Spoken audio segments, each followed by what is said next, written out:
আসসালামু আলাইকুম সম্মানিত দর্শক মণ্ডলী। নিদারুণ ভারাক্রান্ত মন নিয়ে আজকে আপনাদের সামনে উপস্থিত। আমি বিশ্বাস করি আমার দর্শক মণ্ডলী যারা এই ঘটনাগুলো জানেন এবং আশা করি সকলেই জানেন, তারাও নিশ্চয়ই আমার মতো পীড়িত, ব্যথিত এবং ভারাক্রান্ত।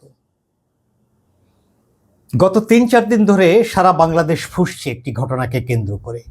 বিদ্রোহের অনলে জ্বলছে ধরতে গেলে সমগ্র জাতি। বলছিলাম নিষ্পাপ শিশু রামিসার কথা, যে নৃশংসতার শিকার হলো এই কোমল চেহারার শিশু কন্যাটি। অত্যন্ত আদরে একটি মুখ আপনারা দেখেছেন টেলিভিশনের কল্যাণে, সামাজিক যোগাযোগ মাধ্যমে। ক্লাসে প্রথম হওয়া একজন ছাত্রী, চটপটে সারা ঘর আনন্দে মাতিয়ে রাখত এমন একটি শিশু কন্যা, যেটি তার বাবার বয়ানে আমরা শুনেছি। এই রামিসার পিতা আব্দুল হান্নান মোল্লা, তিনি কাঁদছেন আর বলছেন তার কন্যার কথা। আমরা যারা সন্তানের পিতা, এরকম 7-8 বছরের সন্তান যাদের ঘরে আছে, সেটি শিশু কন্যা হোক আর পুত্র শিশু হোক, আমরা জানি যে এই শিশুদের প্রতি আমাদের ভালোবাসা এবং টান কতটা। কলিজার টুকরা এক একটা। একজন পিতা ক্লান্ত শ্রান্ত হয়ে দুনিয়ার সমস্ত ঝামেলা মোকাবেলা করে তিনি যখন বাসায় ফিরে এসে কলিং বেল টিপেন, আমাদের অভিজ্ঞতা বলে আমাদের এই ছোট শিশুরা দৌড়ে এসে পিতার গলা জড়িয়ে ধরে। এই যে বাচ্চাদের এখানটা দেখবেন কি তুলতুলতে নরম ছোট্ট ছোট্ট আঙ্গুল, ওই কোমল হাত দিয়ে যখন পিতার গালে হাত বুলিয়ে দেয়, নানা আবদার করে, পিতাকে আদর করে, পৃথিবীর সমস্ত ঝামেলা পোহানো সেই ধৈর্য শক্তির পিতা, সেই ক্লান্ত শ্রান্ত পিতা নিমিষেই তার সকল দুঃখ কষ্ট বেদনা ক্লান্তি ভুলে তিনি অন্য এক জগতের মধ্যে প্রবেশ করেন তার এই শিশুকে কোলে নিয়ে। রামিসাকে যারা দেখেছেন তারা নিশ্চয়ই তার পিতার অনুভূতি স্পর্শ করতে পারেন। আমাদের যারা বন্ধু বান্ধব, আত্মীয় স্বজন, নিকটজন যাদের এই বয়সী শিশু কন্যা অথবা শিশু পুত্র পরিবারে আছে, আমি জানি তারা এই কয়টা দিন বিনিদ্র রজনী কাটিয়েছেন। বারবার ঘুম থেকে উঠে তারা তাদের শিশু কন্যা অথবা শিশু পুত্রের মুখের দিকে তাকিয়ে ভাবতে চেষ্টা করেছেন, এতটুকু একটা কোমল বাচ্চা কেন এই ধরনের নৃশংসতার শিকার হবে, কেন এই ধরনের পাশবিকতার শিকার হবে। এই একটি প্রশ্ন ঘুরে ফিরে আমাদের সমগ্র জাতিকে ব্যথাতুর করেছে, ভারাক্রান্ত করেছে। আমি নিজে সন্তানের পিতা হিসেবে নিদারুণ পীড়িত বোধ করছি। আমার মধ্যেও ক্ষোভের আগুন, বিদ্রোহের আগুন দাউ দাউ করে চলছে। আমরা লক্ষ্য করছি যে চিটাগাংও এই ধরনের ঘটনা একটি ঘটেছে, এবং এই অপরাধীকে পেলে মানুষ হয়তো খুবলে তার মাংস ছিঁড়ে টুকরো টুকরো করে ফেলত। প্রশ্ন উঠেছে অপরাধের দৃষ্টান্তমূলক শাস্তি, বিচারের দীর্ঘসূত্রিতা দূর করা এবং দ্রুততম সময়ের মধ্যে এই অপরাধীকে বিচারের মুখোমুখি করে তার শাস্তি কার্যকর করা। এই সমস্ত প্রশ্নে আমাদের জাতিগত ঐক্যের প্রয়োজন আছে। সরকারকে যেমন তড়িৎ পারফর্ম করতে হবে জনগণের প্রত্যাশা অনুযায়ী, তেমনি আমরা যারা সরকারের বাইরে যারা আছি, নাগরিক সমাজ, অন্যান্য রাজনৈতিক দল, সামাজিক সংগঠন,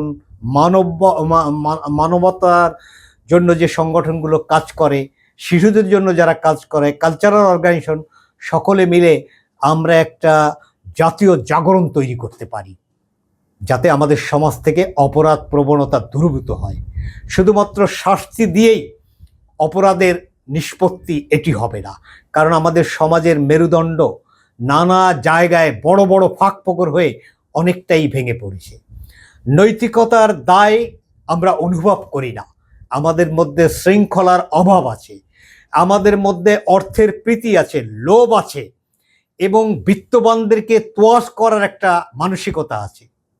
শিক্ষার নিদারুণ বিচ্যুতি ঘটেছে। সার্টিফিকেটধারী শিক্ষিতের সংখ্যা বাড়ছে, মনুষ্যত্ব বোধ সম্পন্ন মানুষের সংখ্যা দিন দিন কমে যাচ্ছে। এই বাস্তবতা কিন্তু আজকের এই পরিস্থিতির জন্য দায়ী। ফলে আমাদের যেমন আইনের প্রতি নজর দিতে হবে, বিচার ব্যবস্থার দীর্ঘসূত্রিতা এটি নিষ্পন্ন করে সমাজে বিচারের সংস্কৃতি এটি প্রতিষ্ঠিত করতে হবে। পাশাপাশি নৈতিকতা, মূল্যবোধ এবং শৃঙ্খলার মধ্যে সামাজিক রাষ্ট্রীয় জীবনকে আনা, এই বিষয়গুলোতেও সম্ভবত আমাদের কাজ করার প্রয়োজন আছে। আমি কতগুলো কথা বলে ফেললাম আবেগে, এটি বাস্তবতা। এটা অত্যন্ত আশাব্যঞ্জক যে ঘটনার 7 ঘন্টার মধ্যে নারায়ণগঞ্জ থেকে, ঘটনাটি মিরপুরের পল্লবীতে, নারায়ণগঞ্জ থেকে সেই সোহেল রানাকে পুলিশ আধুনিক তথ্য প্রযুক্তির সাহায্য নিয়ে গ্রেপ্তার করতে সক্ষম হলেন এবং এই অপরাধের সহযোগী হিসাবে সোহেল রানার স্ত্রীকেও ইতিমধ্যে পুলিশ হেফাজতে নেওয়া হয়েছে। ইতিমধ্যে আইনমন্ত্রী ঘোষণা দিয়েছেন যে 1 সপ্তাহের মধ্যে এই ঘটনার চার্জশিট পাওয়া যাবে, তারপরে দ্রুততম সময়ের মধ্যে এর বিচার নিষ্পন্ন হবে। স্বরাষ্ট্রমন্ত্রী তিনি গতকাল বলেছেন স্পষ্ট করে যে এই অপরাধীর ডিএনএ টেস্ট করার জন্য সিআইডি ল্যাবে এটি গেছে। রোববার দুপুরের মধ্যে এই রিপোর্ট পাওয়া যাবে এবং রোববারের মধ্যে পুলিশ চার্জশিট দিতে সক্ষম হবে। 1 সপ্তাহের মধ্যে চার্জশিট যদি দেওয়া যায় এবং মাগুরার আসিয়ার ঘটনার মতো 12 কার্য দিবসে আসিয়ার ওই ঘটনাটি আপনারা সকলেই জানেন যে 12 কার্য দিবসের মধ্যে তার বিচার কার্যক্রম সম্পন্ন হয়েছিল। 2025 সালের 5ই মার্চে ঘটনাটি ঘটেছিল এবং 17ই মেতে এই নিম্ন আদালতে বিচারের রায়টি হয়েছিল। আমরা রামিসার ক্ষেত্রেও ঠিক এই ধরনের তড়িৎ ব্যবস্থাই দেখতে চাই। কিন্তু কথাও আছে, আসিয়ার বিচারের রায় কিন্তু এখন পর্যন্ত কার্যকর হয়নি। আসামি পক্ষ আপিল করেছে, বাদী পক্ষ আপিল করেছে। এই আপিলে সিরিয়াল জটিলতা, এটি একটা বিচার ব্যবস্থার একটা গুরুত্বপূর্ণ দুর্বলতা এবং যে কারণে এই আসামি বা অপরাধীরা অনেকটা প্রশ্রয় পেয়ে যায়, অনেক ক্ষেত্রে অগোচরে জামিনও পেয়ে যায়। আমরা আসিয়ার ক্ষেত্রে দ্রুত বিচারের রায় কার্যকর এটি চাই। রামিসার ক্ষেত্রে একই প্রক্রিয়া অবলম্বন করে দ্রুত বিচার প্রক্রিয়া এবং উচ্চ আদালতে বিচার প্রক্রিয়া নিষ্পন্ন করে এই দৃষ্টান্তমূলক শাস্তি চাই। দৃষ্টান্তমূলক শাস্তি এই শব্দটা আমরা ব্যবহার করি, ব্যাখ্যাটি আমাদের বোঝার প্রয়োজন আছে। আমরা প্রচলিত পদ্ধতিতে যেভাবে শাস্তি দেই তাতে দৃষ্টান্ত স্থাপন হয় কিনা নিশ্চয়ই প্রশ্নটি উঠতে পারে। আমরা জানি ইসলামী আইনে চুরি করলে হাত কেটে দেওয়া হয়, এটি একটি দৃষ্টান্তমূলক শাস্তি। কেন? ওই যে চোরের হাত কাটা, সে সমাজে মাথা নিচু করে চলে, কারণ তার হাত কাটা প্রমাণিত হলো যে সে চোর, এবং তার কাটা হাত দেখে যারা অপরাধপ্রবণ মানসিকতার মানুষ তারা নিরস্ত্র হয় যে এই অপরাধ আর করা যাবে না। এটি একটা দৃষ্টান্তমূলক শাস্তির উদাহরণ দিলাম। পৃথিবীর অনেক দেশেই ধর্ষকের কঠোরতম শাস্তি আছে। কোথাও কোথাও ফায়ারিং স্কোয়াডে গুলি করে মারা অথবা প্রকাশ্যে ফাঁসি দেওয়া, কতল করা, এ ধরনের আইনের কথা তো আমরা জানি। হ্যাঁ, পাশ্চাত্য দুনিয়ায় এইগুলো নিয়ে আবার কথা আছে, তারা ক্যাপিটাল পানিশমেন্ট বা এই ধরনের পানিশমেন্ট দেওয়াকে নৃশংসতা মনে করেন। তো তারা তাদেরটা নিয়ে থাকুক, কারণ তাদের শিক্ষার মান, তাদের কালচারাল স্ট্যান্ডার্ড, তাদের আর্থিক অবস্থা, তাদের সামাজিক নিরাপত্তা, তাদের মূল্যবোধ, এগুলোর সাথে আমরা তুলনা করে আমাদের এই অনেকটা পশ্চাৎপদ জাতি, গোষ্ঠী, সমাজ, আমরা তাদের অনেক কিছুই যখন নিতে এখন পর্যন্ত সক্ষম হয়নি, ফলে তাদের ওই শাস্তির ক্ষেত্রে যে নৃশংসতার বর্ণনা, এটিও আমাদের নেওয়ার আবশ্যকতা আছে কিনা ভেবে দেখা দরকার। বরং আমাদের ভাবা দরকার সমাজে অপরাধ নির্মূলে আমরা কতটা দৃষ্টান্ত স্থাপন করতে পারি, কতটা কঠোর হতে পারি, সেটিই আমাদের প্রত্যাশা নাগরিকদের পক্ষ থেকে, এবং আশা করি রাষ্ট্র নাগরিকদের দ্বারাই সমৃদ্ধ হয়। ফলে নাগরিকদের এই মেন্টাল স্পিরিটটা রাষ্ট্র বা সরকার গ্রহণ করবেন এবং আইনের অনেক ক্ষেত্রেই আবশ্যকীয় পরিবর্তন এটি ঘটানো খুব জরুরি হয়ে গেছে। আইন তো মানুষের জন্য, সেই মানুষই তো চাচ্ছে যে কোনো কোনো নৃশংসতার দৃষ্টান্তমূলক শাস্তি হোক। 7-8 বছরের একটি নিষ্পাপ শিশু পাশবিকতার শিকার হবেন, এই ধর্ষণকে সাধারণভাবে শাস্তি দিয়ে অপরাধের শাস্তি নিশ্চিত করা, আমরা এর থেকে বেশি কিছু চাই।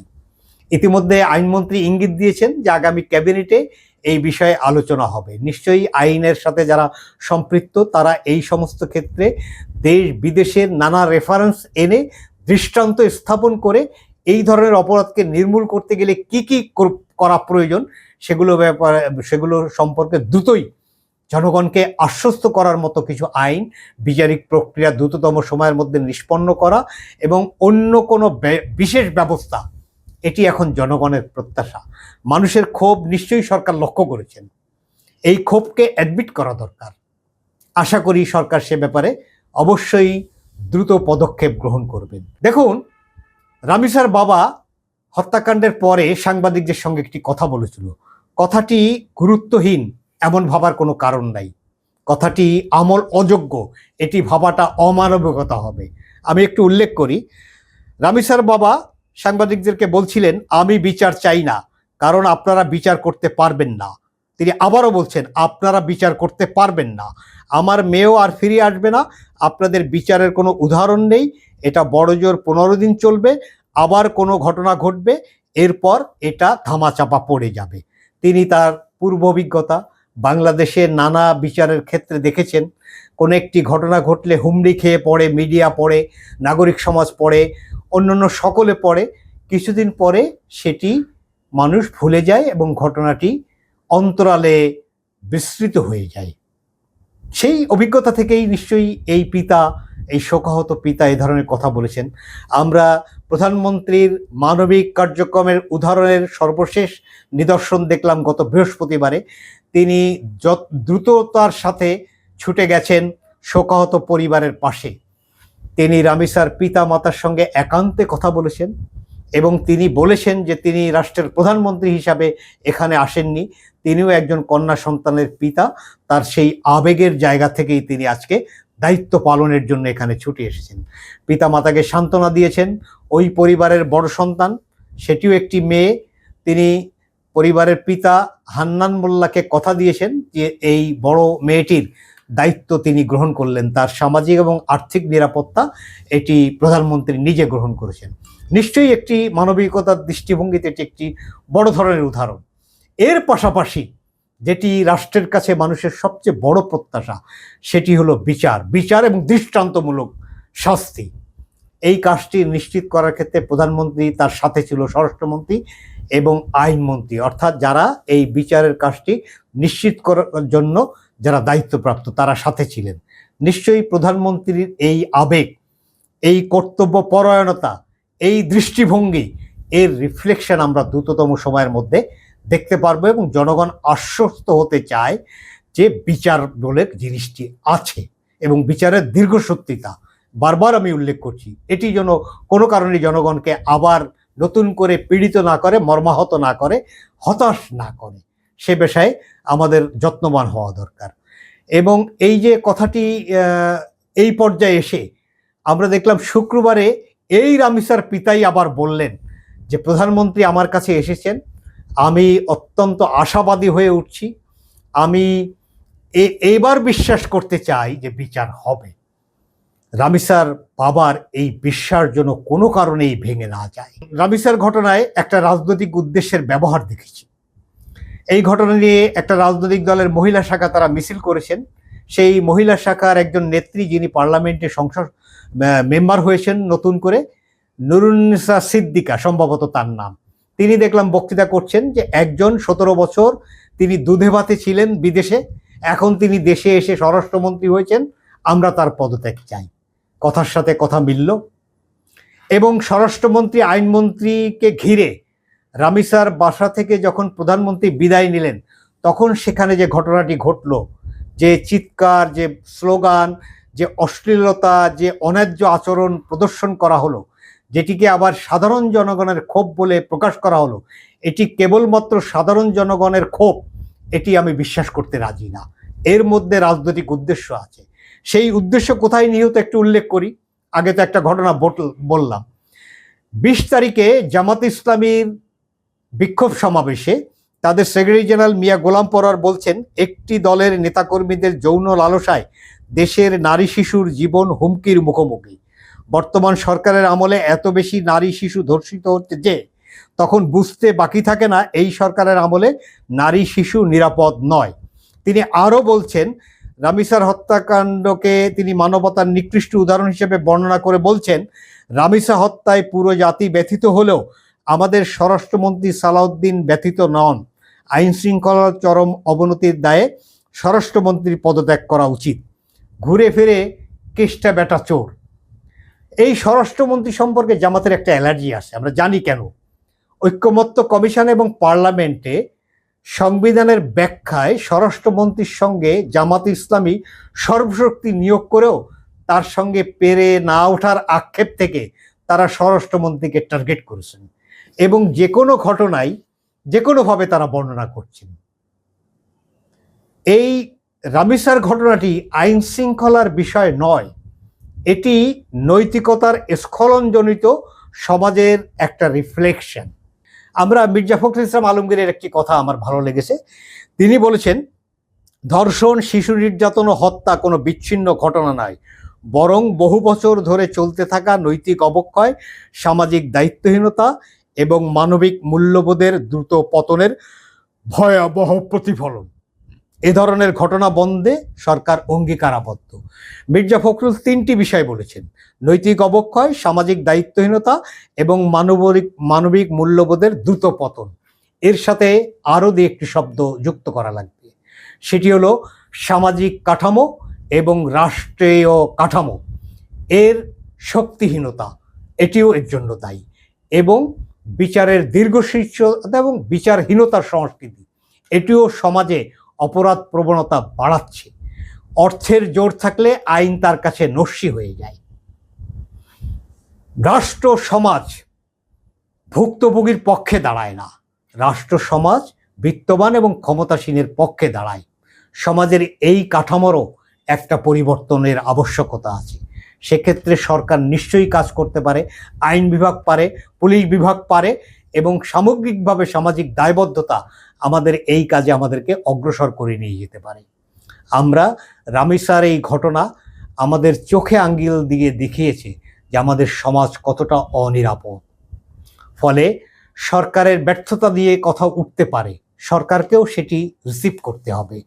আবার সরকারের ব্যর্থতার কথা বলে রাজনৈতিক ফায়দা হাসিলের যে অপকৌশল, সেটি থেকেও আমাদের দূরে থাকতে হবে। কারণ আমাদের এই বিভক্তির সুযোগে অপরাধীরা পার পেয়ে যাবেন অথবা প্রশ্রয় পাবেন। সেক্ষেত্রে আমাদের সকল পক্ষকে যথাযথ সতর্কতা অবলম্বন করতে হবে।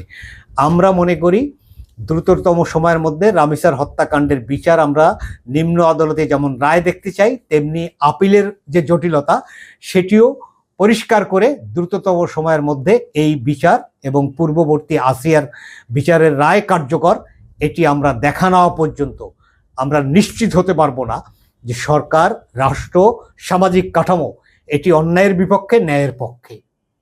আমরা মনে করি এমন একটা সমাজ আমাদের সকলকে মিলে নির্মাণ করতে হবে যেখানে আমাদের শিশুরা বড় হবে একটি বাগানের মধ্যে, যেই বাগানে এটি থাকবে নিরাপদ, নিশ্চিন্তে, কোলাহলপূর্ণ এবং আনন্দে পরিপূর্ণ। এমন একটি পরিবেশেই আমাদের শিশুরা বড় হয়ে উঠুক, তাহলেই আমরা একটা সমৃদ্ধ জাতি পাবো।